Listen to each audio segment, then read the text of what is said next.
What's up, everybody? This is BitWZan here representing the Ichiban Gamer Club. And on today's video, I'm going to be discussing Dead by Daylight and one of the new killers that it has, Freddy Kreuger, or as the game calls him, the Nightmare. Freddy is from the series, if you don't know, Nightmare on Elm Street. Though which one they're taking inspiration from, I'm not really sure. Whether it's the 1984 series or the 2010 one. Doesn't look like it's based on either one, or maybe it's based on both, because he's tall as Freddy is, but his face doesn't resemble anything like Robert Englund. So maybe it's a case of where they had access to the character, but didn't have the licensing for Robert Englund's face, which I guess is kind of sucks, but would make sense if you can get the character. Hey, just get what you can get, right? It doesn't look like it has any of the characters from this series either that I can see.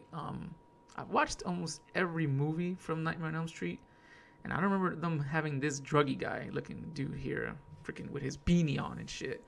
So it's weird because when The Shape came out, or Michael Myers, it seems like they had access to Laurie Strode, although it's not Jamie Lee Curtis. But again, you're not going to pay for the licensing fees for her, which makes sense.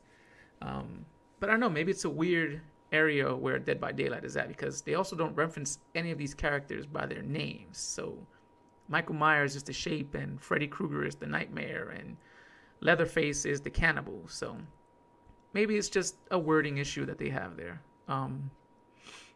So getting into Freddy's abilities, or the Nightmare's abilities, is he's pretty much invisible to you while you're conscious or awake.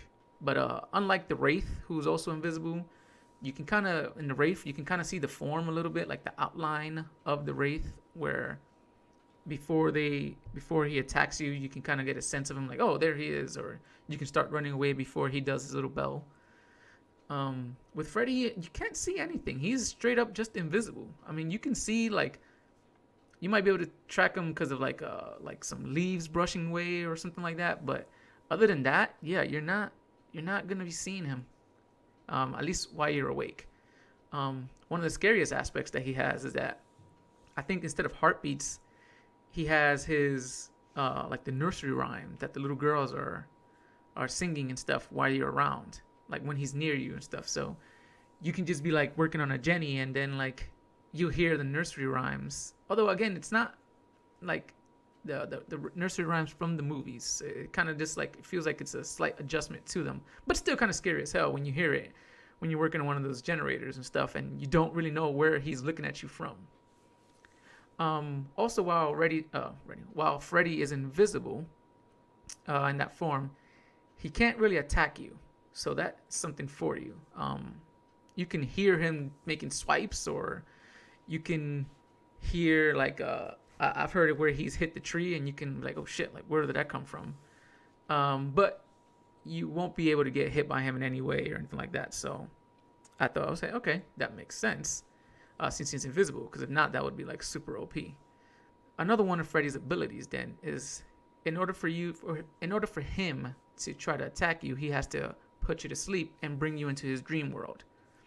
So like using a reticle on the screen, or just straight aiming at a person, you can target a survivor and then activate one of his abilities, which is to pull a person into the dream world and not make him go to sleep. It's kind of crazy because like when you see it, you feel like you're pulling the person's face into you, and then that will pull into the dream world. But then when like the person's running away from you, or you see the survivor from their angle, it just looks like their neck is broken. It doesn't even look like they're going to sleep, because they're just running away while trying to go to sleep or anything like that. And it's a very like off-putting scene you're watching there when Freddy's trying to like get you, and you're just like breaking people's necks and stuff. But once the survivor has been put into the dream world, the whole kind of scenery and aesthetic of the game changes. So where you're in a normal level, you can kind of see things as like, say, the yellow tint for the farm level. It all changes to like a really dark, foggy, like nighttime environment, where it represents now you're in the dream world, which I thought was pretty cool. Another change that they did there. And then this mode, this is when Freddy can attack you. It turns into the regular Dead by Daylight, where the killer starts hunting you, and if he knocks you down twice, he can hook you. Unlike the other killers, though, Freddy does have an advantage by pulling you into the dream world, where by doing so, even if you try to run away, there's like this red aura that he gets, that he'll be able to see you through walls and all that stuff. It kind of like indicates where the survivors are at. So your best course of action when you're trying to get away from Freddy is wake yourself up. And you can do that in a number of ways. The first way is having one of the other survivors wake you up. So if you meet up with a survivor and you get the chance to like finally hook up with one of them, just like healing or just like anything else, they'll press the action button and then that'll like bring up the bar to wake you up. The problem with that is that Freddy can still see you, so if by doing this you're showing him another survivor. One of the better ways I think that you can wake yourself up, which I thought was pretty cool and creative, which is go to one of the generators that are not active or not like hasn't been finished yet. Get into a progress check and fail it. And once you fail the progress check, the loud bang of the generator will wake you up. Getting one of those progress checks as quickly as you can and getting the hell out of there is still really tough. The last way to wake yourself up is getting hooked by Freddy. That'll wake you up just right. If he does manage to get you into his dream world, attack you twice, and then hook you, that will take you out of the dream world. But of course, the consequence of that is that you'd be on a hook. And if a person likes to camp the area, then you're kind of screwed. Being a survivor, it's kind of tough to try to escape from him, because him being invisible and you not having a sense of where he's at, even with the music, the nursery rhyme going on, it's pretty tough. So you don't know if you're like hiding from him once you hear it, or you're just in his line of sight. The only thing you can hope for is that the only signal you kind of have is that your neck starts breaking, and that's when you're like, okay, he saw me. You can't really hide from him. It's really tough to play against him. Kind of makes him an OP character. Although once you do get down to the nitty gritty and you're like on your way out or something like that, it makes it tough for him to try to get you, because he does have to put you to sleep first. So if the doors are open and stuff like that, and you're on your way and escaping, well, it's gonna be impossible for him to try to get you. But yeah, while you're awake and while the game is like this tough to try to get away from, because even when he puts you to sleep, getting away from him is gonna be impossible with the aura and stuff like that. So it's just it's a tough thing. I wish they would add like different stuff into it, like maybe another couple of ways to wake yourself up, like say jumping from a high place or a high building or window, stuff like that. If you were to jump off a high structure, that would wake you up, or anything. Maybe it would like make you slow or you take damage for it, but it'll wake you up. Or maybe have the ability that, if you're in the dream world, like one of your survivor friends can see you, so they can kind of pinpoint, be like, or you can see them and be like, oh, okay, there's my friends. I'm gonna go towards them and be like, hey, wake me up, or something like that. But yeah, it's still fun, I think. It's just, like I said, it's kind of tough. So I wish they would kind of like make some changes, and they probably will. He's been out for just a little bit, so he still has some time in. I think once people get their hands on with him, they'll look at it and be like, okay, this is where we need to nerf him here a bit, or buff the survivors a bit when they're against Freddy. Overall, though, playing as Freddy as a fan is one of the most fun experiences I think anybody could have. And it's pretty cool to do it in this game. There's not really many games that'll let you play as Freddy Kreuger. You're mostly playing as one of the victims or something like that, trying to get away from him. And honestly, there hasn't been many games with Freddy in it. So the fact that they were able to incorporate him in this game and as a killer is pretty fun. I know he was an MK9, but you're just like, you're like battling to the death there. And I think there are people in that game that's much more vicious than Freddy anyway.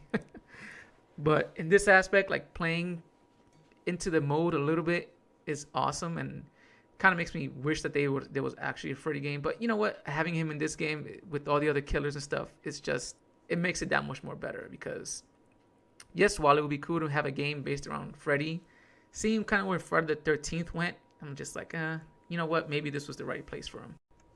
Not to say Friday the 13th is inherently a bad game. It's just that it's very limiting in the fact that, well, you can only play as Jason, and you're essentially just doing the same thing in that game that you're doing in Dead by Daylight, and that there's nothing new about it. Whereas I guess maybe in a Nightmare on Elm Street game, they might have some leg room to be creative and be like, oh, okay, let's play with the dream world aspect a little bit.